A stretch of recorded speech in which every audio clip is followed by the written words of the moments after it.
March 1868. A northern stranger buys 112 acres of Virginia soil for cash. The deed is ironclad. The war is over.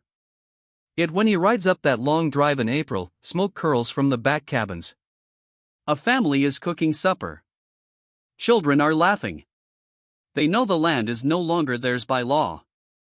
They simply decided the law no longer matters. And the secret they carry is older than the deed itself. The spring of 1868 arrived in Loudoun County like a hesitant apology. Pale sunlight filtered through the budding maples along Goose Creek, catching on the last stubborn patches of winter frost that clung to the red clay banks. The air still carried the faint, acrid ghost of gunpowder and burned barns, but the worst of the war had moved on, leaving behind a silence so complete it felt intentional. Thomas Fenwick, a Philadelphia merchant who had never once smelled Virginia tobacco curing in the hogshead, guided his hired carriage up the rutted lane that led to what the courthouse now called the former Hargrove estate.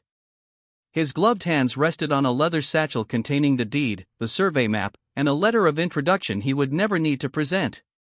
The wheels crunched over gravel that had not been raked in years. Spanish moss, strange this far north, swayed like morning veils from the ancient oaks that lined the approach. He expected emptiness. He expected the hollow echo of a house abandoned. What he found instead stopped the breath in his throat. Behind the main house, its white columns streaked with green mold and its tall windows staring like blind eyes, 4 small log cabins stood in a tight cluster. Chimney smoke rose in lazy blue threads. A woman in a faded calico dress bent over a garden plot, pulling early greens. 2 children, barefoot despite the chill, chased a speckled hen across the yard.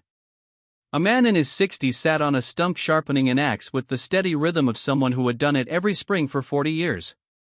They moved as if the sale had never happened. As if the ink on the Philadelphia man's deed was nothing more than rain on a windowpane.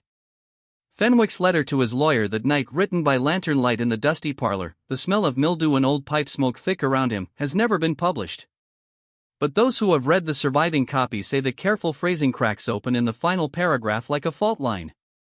I find the property occupied not by squatters, by a family that behaves as though they are the lawful stewards. They do not threaten. They do not plead. They simply continue. And I cannot, in good conscience, tell you what I fear this means without sounding like a man who has lost his reason. The land had been sold. The papers were notarized 30 miles away in Loudoun Courthouse. Yet the family had never left. And they had been preparing for this exact moment longer than Fenwick had been alive. To understand how such a thing was possible, to feel the weight of it in your chest, you must walk backward through the years until the soil itself begins to whisper. The story begins not in 1868, but in the autumn of 1793, when a man named Elias Hargrove first set foot on this bend of Goose Creek. He was 34, thin as a fence rail, eyes the color of wet slate. He carried a surveyor's chain over one shoulder and a Bible in his saddlebag, not for piety, but because he believed the land itself was a covenant. He had come south from Maryland with $300, a head for numbers, and the quiet conviction that God rewarded men who could read the earth the way other men read scripture. You can picture him that first morning, standing ankle-deep in the creek, the cold water numbing his boots, while he drove a stake into the bank and spoke aloud the words that would bind this place to his bloodline for 75 years. This ground shall yield to me and to my seed. He cleared 62 acres that first season. Tobacco bright leaf, the kind that fetched top dollar in Richmond. By 1810 the census listed him as owner of 14 souls. 14 human beings whose names he recorded in a small leather ledger with the same meticulous hand he used for barrel counts and fertilizer tallies. He was not cruel in the theatrical way some masters were, no public floggings for sport, no midnight raids on the cabins. Elias Hargrove believed cruelty was wasteful. Efficiency was holy. He walked the fields at dawn, hands clasped behind his back, speaking to the enslaved men not as property but as instruments. He knew which ones could calculate yield by sight alone. He knew which women could set a broken bone or draw fever from a child with the right combination of willow bark and prayer. He bought carefully. He sold almost never. And when he died in 1831 of a slow suffocating lung complaint, the plantation passed to his only surviving son, Nathaniel, like a loaded musket passed from father to son. Nathaniel was 23, broad-shouldered, restless. Where Elias had been content with 62 acres in perfect order, Nathaniel hungered for more land, more status, more of the respect the old Virginia families withheld from a man whose grandfather had been a Maryland shopkeeper. He married Caroline Pute, daughter of a neighboring planter, not for love but for the 60 acres her dowry brought.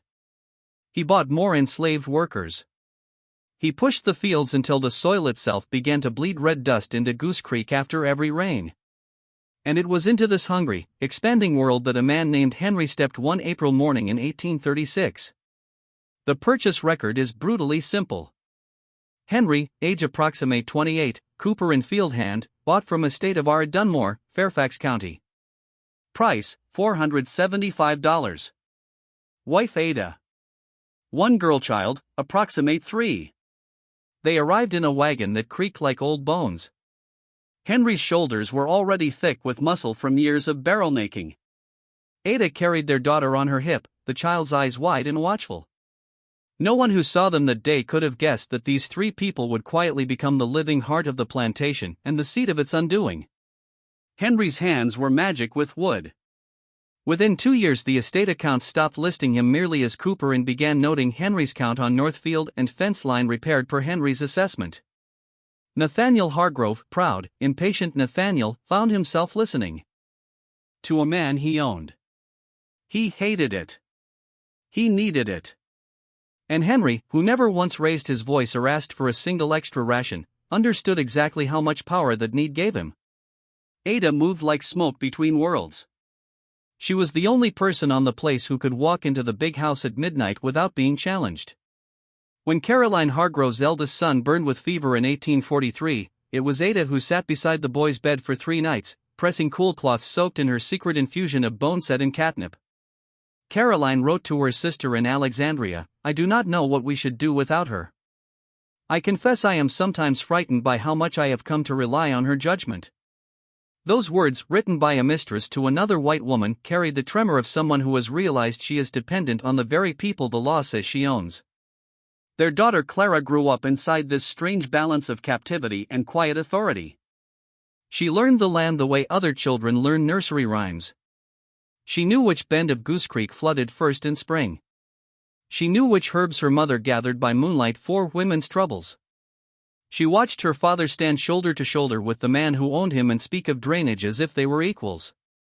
And she learned the most dangerous lesson of all, that white men who believe they are in control often stop seeing the people who actually keep the world turning.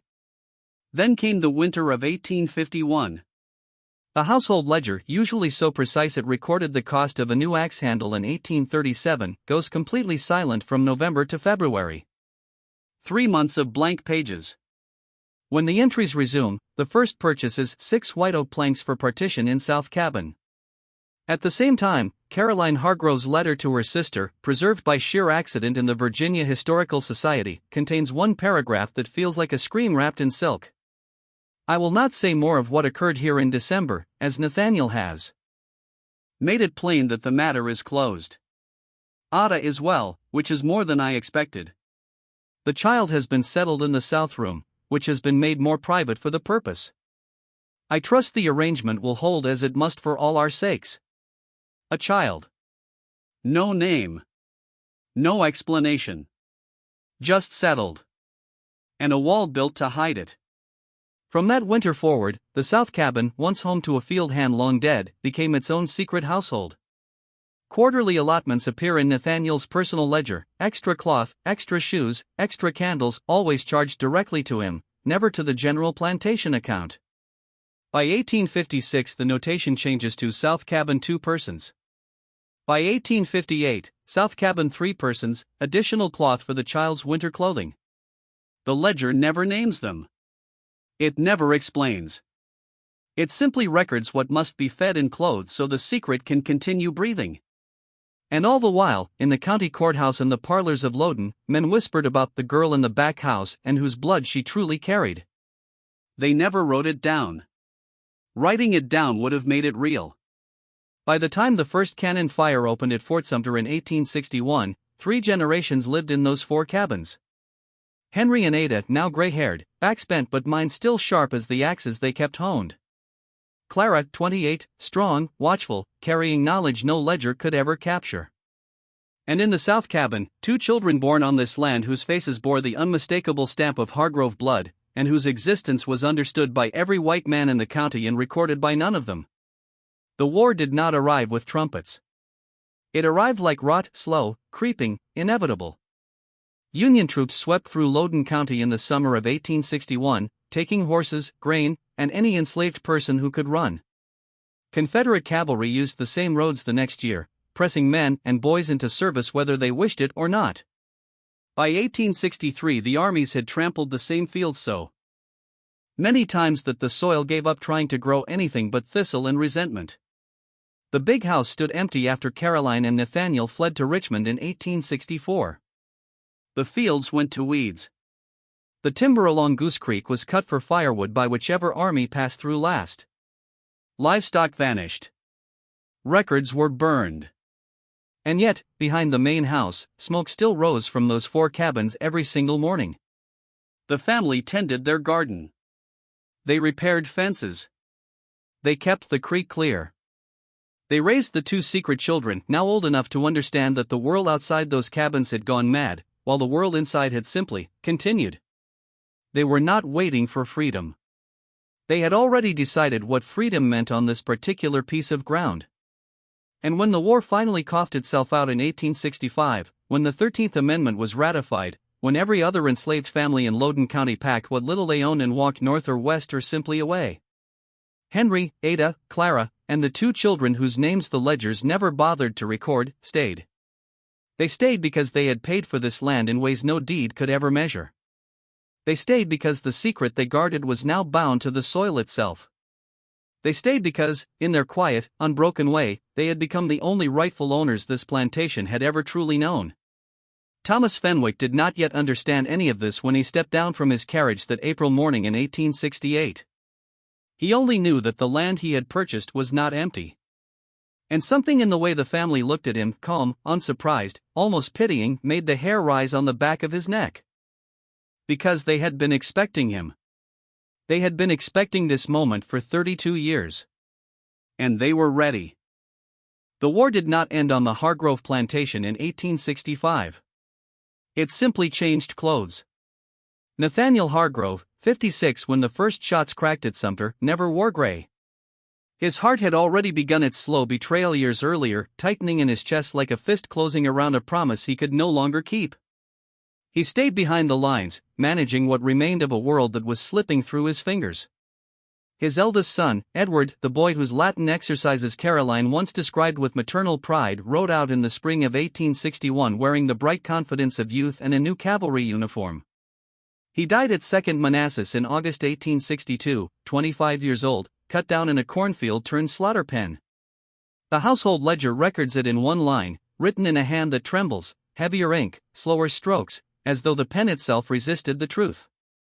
Charles, the second son, was conscripted in 1863. He came home in the spring of 1865 with a shattered left arm that would never fully straighten again and a silence so deep it seemed carved into his bones. He had seen things, bodies stacked like cordwood, rivers running red, boys his own age begging for water with holes where ice should be. He never spoke of them. Not to his father. Not to the neighbors who asked polite questions at church. Not even, it seems, to himself. He simply returned to a plantation that no longer recognized him. The land had been raped by armies. Union engineers felled the hardwood stands along Goose Creek for pontoon bridges in 1862. Confederate foragers stripped the barns. The tobacco fields, once so carefully tended, were pocked with rifle pits and trampled into mud. Fences sagged like broken promises. Of the 31 souls listed in Nathaniel's 1860 inventory, most were gone by Appomattox. They had slipped away in the night when Union lines drew close. They had followed the blue coats to contraband camps. They had walked toward freedom with nothing but the clothes on their backs. And the names they finally got to claim for themselves.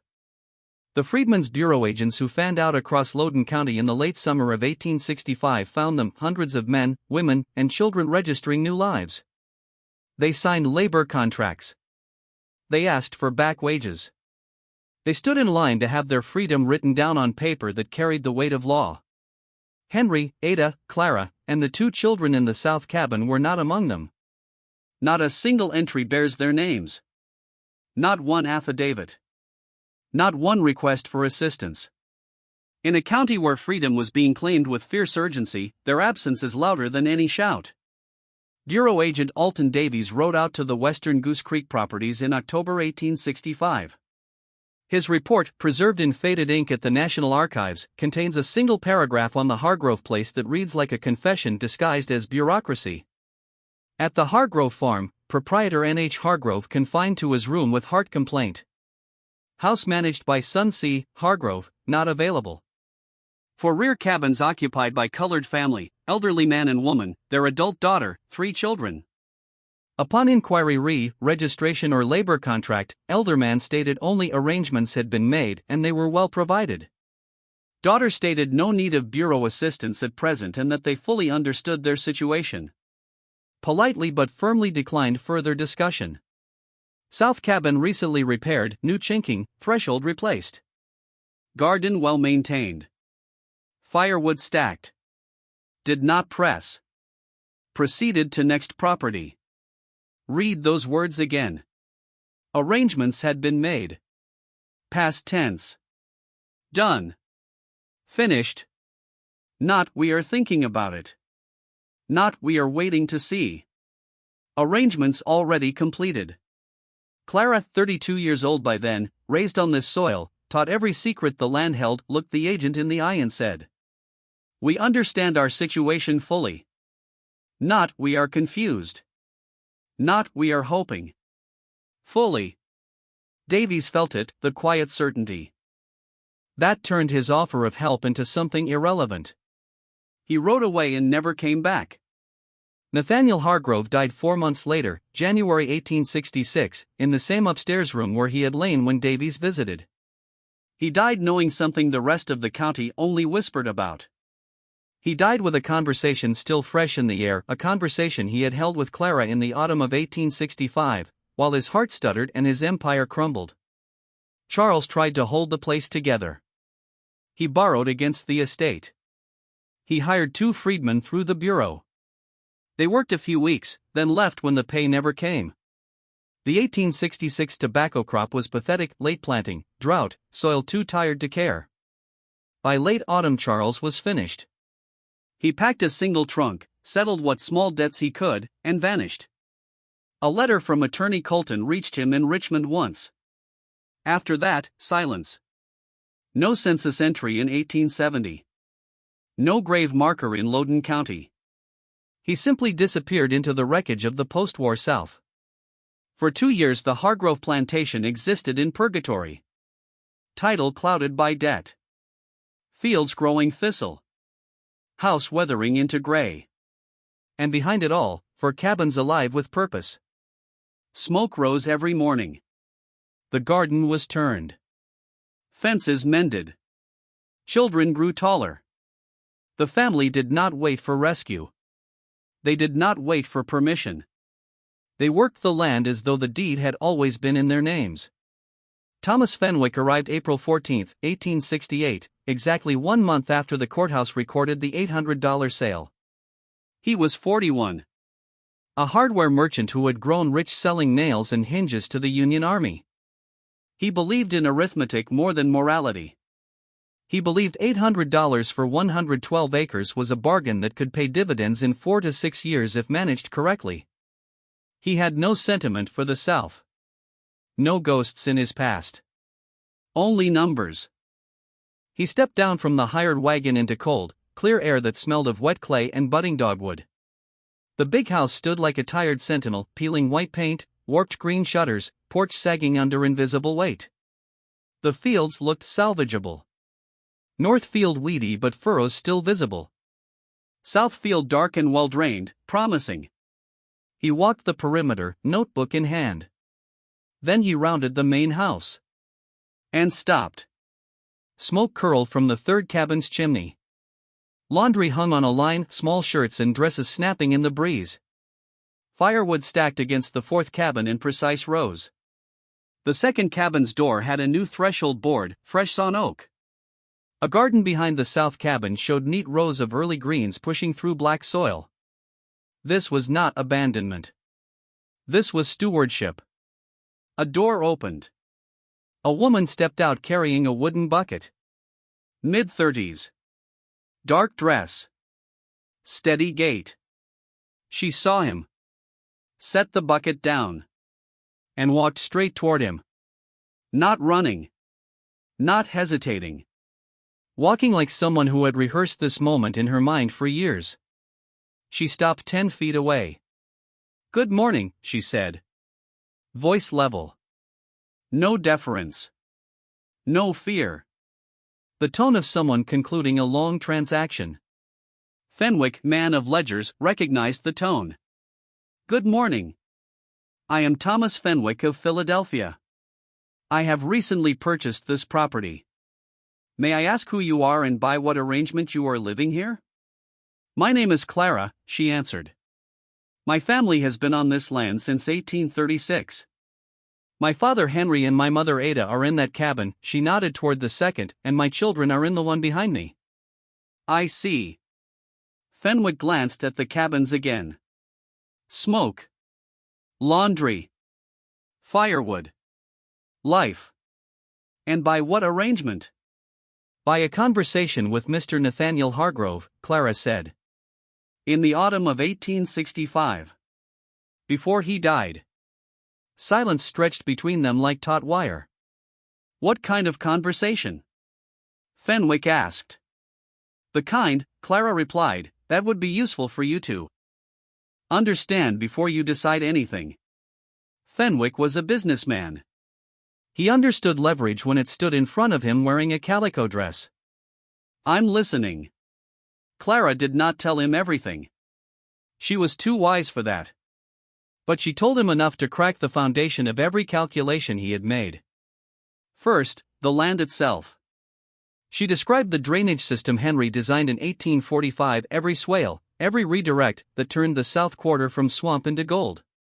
She told him of the second spring on the eastern boundary, hidden under a stand of red cedar, flowing steady at 4 gallons a minute even in drought. She recited the exact dimensions of the south barn and explained the roof damage, a limb from the ice storm of 1859, never fully repaired. She knew the soil in each field, loam depth, nutrient depletion, what lime and manure it would need next season. Fenwick's notebook stayed in his pocket. He listened.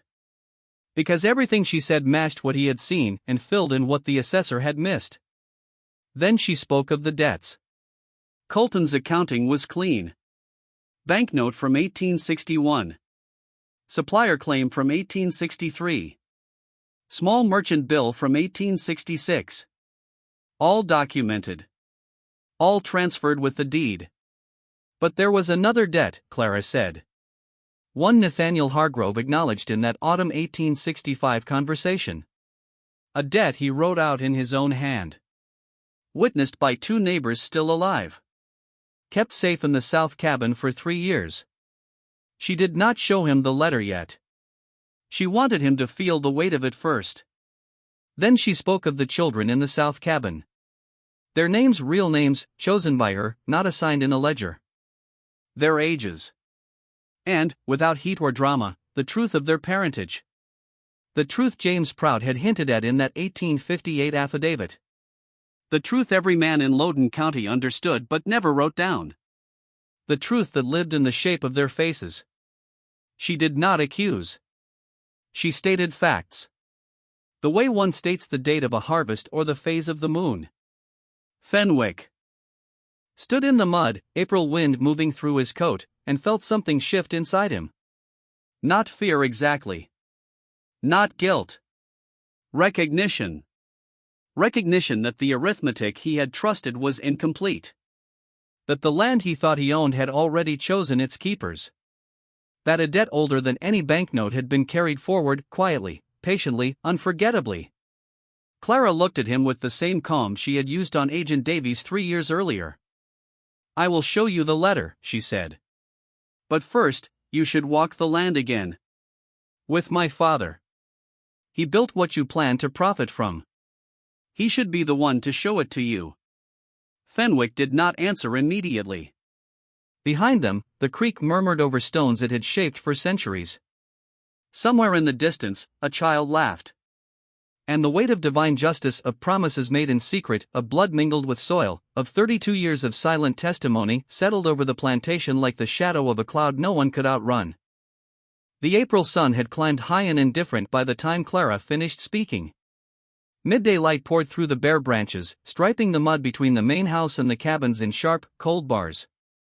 A child's voice rose briefly from the south cabin, high, untroubled, then fell away again. Henry split wood in steady rhythm somewhere behind the third cabin. Ada's cough, soft but persistent, drifted on the breeze. Ordinary sounds. Domestic sounds.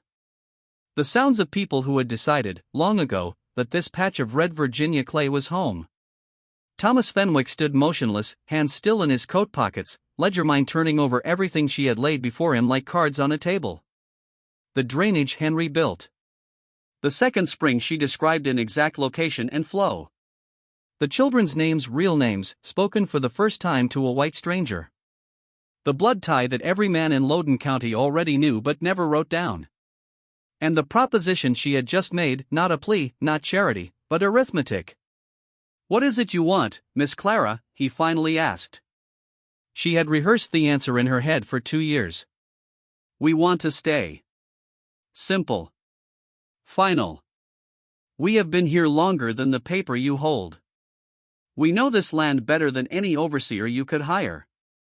My father built the drainage that feeds your most valuable field. My mother kept your family breathing through fevers that would have taken them otherwise. I have kept the place from falling into ruin these past 2 years, kept the fences standing, the garden producing, the roof from leaking worse than it already does. That is why your assessor called it reasonable condition instead of derelict. Because we never left." She met his eyes without blinking. "You paid $800 for land worth far more, because we were here. In return, we ask only to remain in the cabins we have always occupied. We will continue to maintain the property as we have.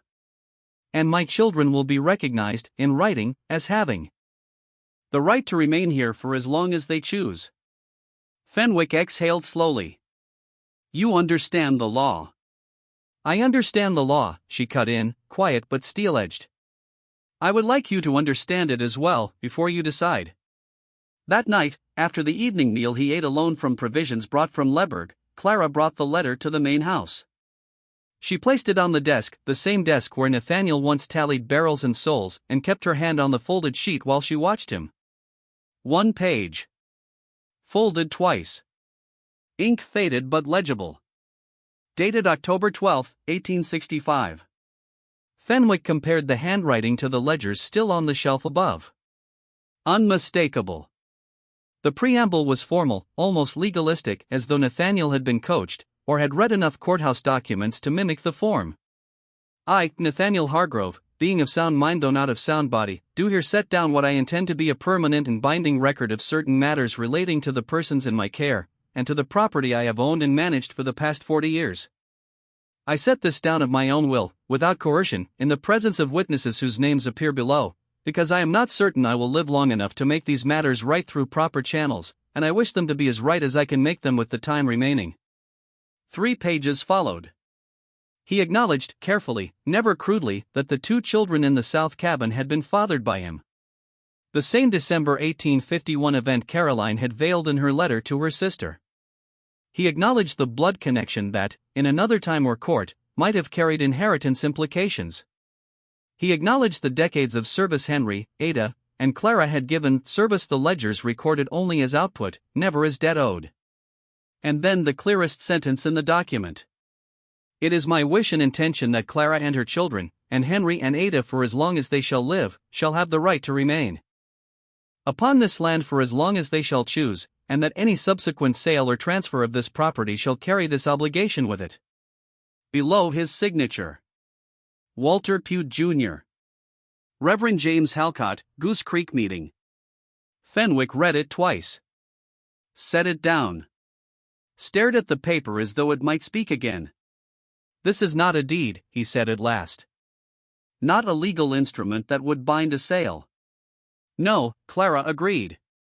It would not hold in court as title. Then why show it to me? Because a court of law is not the only place where things are decided. She let the silence do its work. The witnesses are alive. Walter Pute Jr. still farms 2 miles south. Reverend Halcott still preaches at the meeting house. The nature of my children's parentage is not a secret in Loudoun County. If you take us to eviction, it becomes public record. All of it. I am not threatening you, she added quickly. I am explaining what is true. I want your decision made with complete information. It is more than anyone ever offered us. Those 11 words landed like stones in still water. Fenwick sat with them. The fire in the grate had burned to embers. Outside, an April night settled cold and absolute. Finally he spoke. You said you maintained the property 2 years. Yes. The south field drainage still functional? The main channel is. The secondary eastern inlet needs repair. My father knows exactly where. He can show you. He nodded, slow, calculating. They talked yield estimates. Soil condition. What 3 years of proper capital and on-site knowledge could produce. She used the phrase working partnership deliberately. Watched him register it. He asked practical questions. Percentages. Seasonal labor. Maintenance allocation. She answered from memory 30 years of mental ledgers no one had ever allowed her to keep on paper. They spoke until near midnight. At the end Fenwick said, I will need to think. I will need to speak with my lawyer. Yes, Clara said. You understand I make no commitment tonight. And if I decide my title is sufficient, if I decide I have no obligation, then I will understand what must be done next. She met his gaze. And so will you. Neither needed to elaborate. Fenwick spent 4 days in Leberg. He spoke with Colton first. The attorney admitted uncomfortably that he had known the family remained but had chosen not to dwell on it. The letter was new to him. If authentic, if witnessed by Pute and Halcott, it raised equitable interest, a moral claim courts sometimes honored. Might. Not would. Then the children's parentage. If made public in eviction proceedings. Considerable attention in the county. Fenwick found Walter Pute Jr. at his farm. Pute confirmed, yes, he signed. Yes, he would stand by it. Nathaniel had wanted to make things right at the end. Pute had agreed. Reverend Halcott was last. Small, precise, late 60s. He had witnessed because it was a moral act. And he said something Fenwick copied carefully into his notebook. That family has been the conscience of that land for 30 years. The land knows them better than any deed does. I would be very thoughtful, Mr. Fenwick, about what it means to remove the conscience of something. Fenwick returned to the plantation on the 4th morning. Overcast. Gray light. Smoke rising steady from the 3rd cabin. Garden freshly turned. Clara met him halfway. I have terms I would like to discuss. Come in. Inside the cabin, 16 by 12 feet. Clean. Ordered. A table, 3 chairs. A shelf, clay jar, folded cloth, one worn agricultural manual from 1845. Fireplace burning bright. Oiled paper in the window letting in muted light. Fenwick had expected something else. Desperation. Chaos. Instead he stood in a home that had been tended for decades. They sat. He read his proposed terms aloud. Tenancy. Yield shares. Occupancy rights for the children. Henry's maintenance role. 6-year initial term. Clara listened without expression. When he finished. The Eastern Channel repair. Your terms do not specify who pays. He looked down. He had missed it. Given it is necessary for the South Field yields, and those yields are the basis of revenue sharing, it should be a capital investment by the owner. He wrote the correction. She countered on term length. He offered 6 with 1 renewal. She pushed for 7 with 2. He almost smiled. You are negotiating. Yes. I am. They settled at 6 years initial, renewal at tenant's option for 1 additional 5-year period, then renegotiation by mutual consent. Fenwick closed the notebook. I will have this drawn up properly. Signed. Witnessed. Recorded. Clara nodded once. That is wise. Outside, the first drops of rain began to fall, soft, steady, soaking into soil that had waited 32 years for this moment. Inside the cabin, 2 people who had never expected to sit at the same table were writing the next chapter of a story begun in chains. And somewhere in the silence between thunder and creek, the land itself seemed to exhale. As though it, too, had been waiting. The handshake in the cabin that April afternoon was brief. No flourish. No ceremony. Just 2 palms meeting, calloused from different kinds of labor, in the firelight of a room that had stood for decades as both prison and sanctuary. Clara looked at Fenwick's hand for 1 measured second longer than necessary. In that pause, everything unspoken passed between them. The weight of chains that had never been struck from the ledger. The blood that tied names to this ground without ever appearing in a will. The simple arithmetic of survival that had turned patience into strategy. Then she took it. The agreement, finalized, witnessed, and recorded on May 3, 1868, was entered into the Loudoun County land records beside the March deed that had brought Fenwick south. It traveled with the title. It bound every future owner. It named the family not as laborers, not as tenants at will, but as principal managing agents with irrevocable rights of occupancy for life and for their direct descendants after them. The document was ordinary on its face, a post-war share tenancy contract like hundreds of others that sprang up across the South as the old order crumbled into something new and jagged. Yet 3 things made it extraordinary. First, Clara was listed not as worker but as managing agent, vested with day-to-day authority over planting, rotation, labor allocation, everything short of major capital outlays, which required Fenwick's approval. No other local agreement of the era granted a black woman that level of operational command over land she had once been legally forbidden to own. Second, a writer, 1 additional page, signed twice over, guaranteed permanent occupancy of the 4 rear cabins to the below-named persons and their direct descendants for the duration of their natural lives. Henry. Ada. Clara. And 2 names that appear nowhere else in the antebellum records, Elliot and Delia. Names Clara had chosen in secret, spoken only in the South cabin, never entered in Nathaniel's ledgers or any census roll. Now they were fixed in the public record, legal, indelible, unerasable. Third, and most audacious, the agreement contained a binding disclosure clause. In the event of any sale or transfer of the subject property, the existence and full terms of this agreement shall be disclosed to any prospective purchaser as a condition of valid title transfer. Clara had turned the tenancy contract into a shadow deed.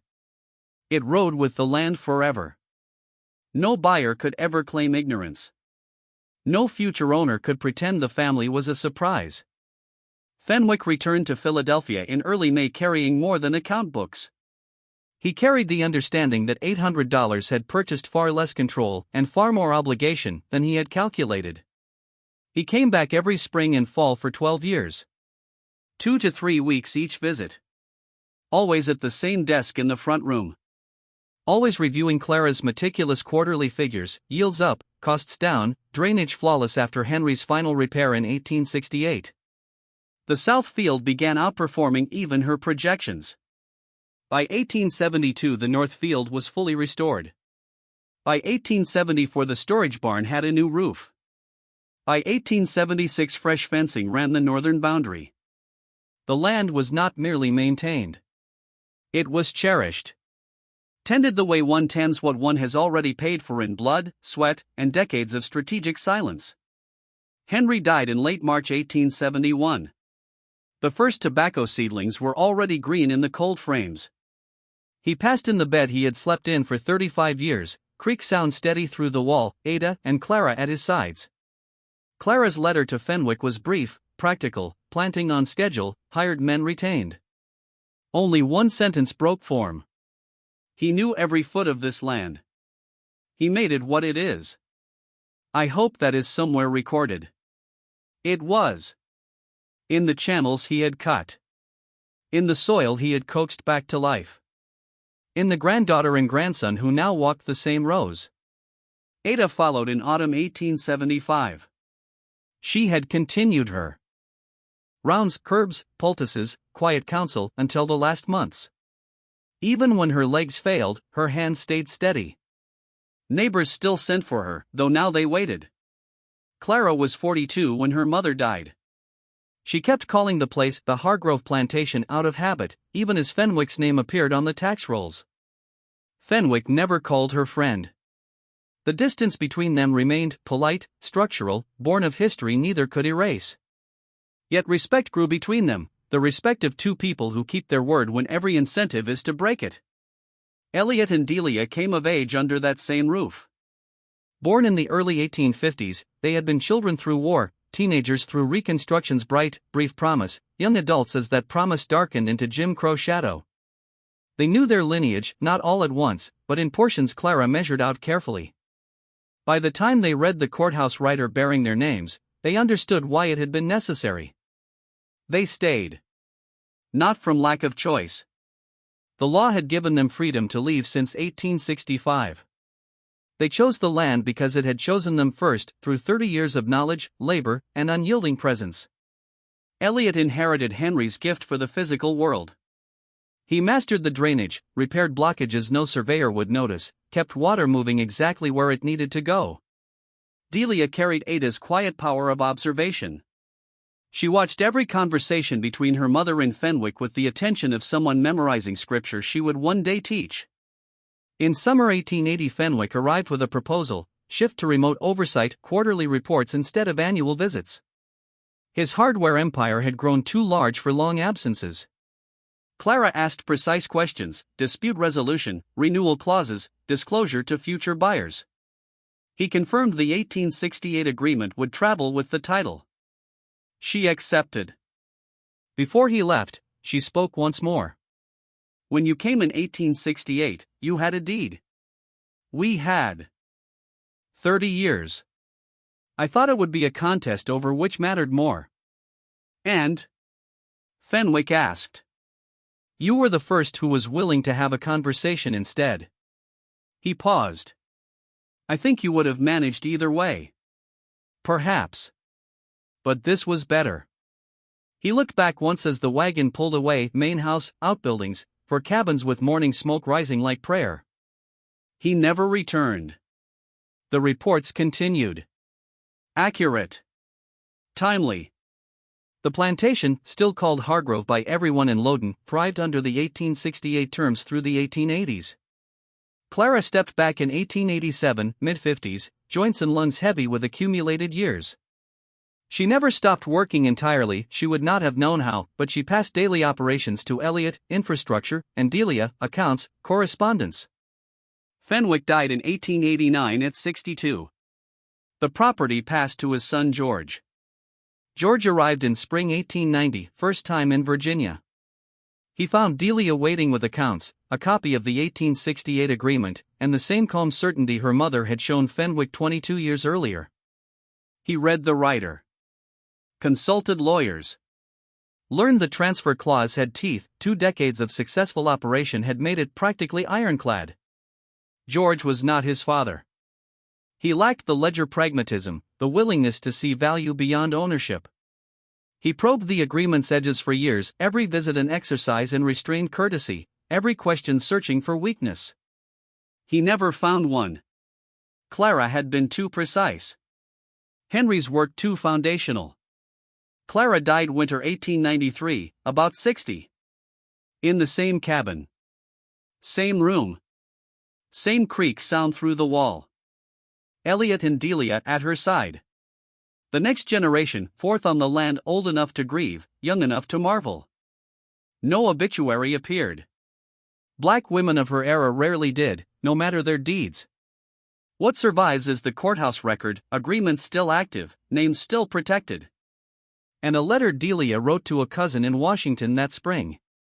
She knew from childhood that the only safety we would ever have was the kind we built ourselves, with our hands, our knowledge, our patience, because no one would build it for us, and any safety given as a gift could be taken back just as easily. So she built. For 30 years she built before the chance came. When it came, she was ready in a way Mr. Fenwick never fully grasped. She was not lucky. Luck had nothing to do with it. She knew what the land was worth. She knew what we were worth. And she refused to let anyone else's accounting replace her own. The Hargrove plantation changed hands 3 more times before 1900. Each time the 1868 agreement traveled with it, disclosed, recorded, unbreakable. New owners arrived expecting vacancy behind the main house. They found smoke, gardens, children, drainage channels flowing exactly as Henry had planned, maintained by Eliot, still productive after 40 years. The deed recorded in March 1868 said who paid. The agreement recorded in May 1868 said who belonged. And in the end, in the only end that matters, the family never left. The land had been sold. Again and again. But the people who had paid for it in lifetimes of labor, silence, and unbreakable resolve remained. Because some titles are written in Philadelphia ink. And some are written in Virginia soil, deep, red, and eternal.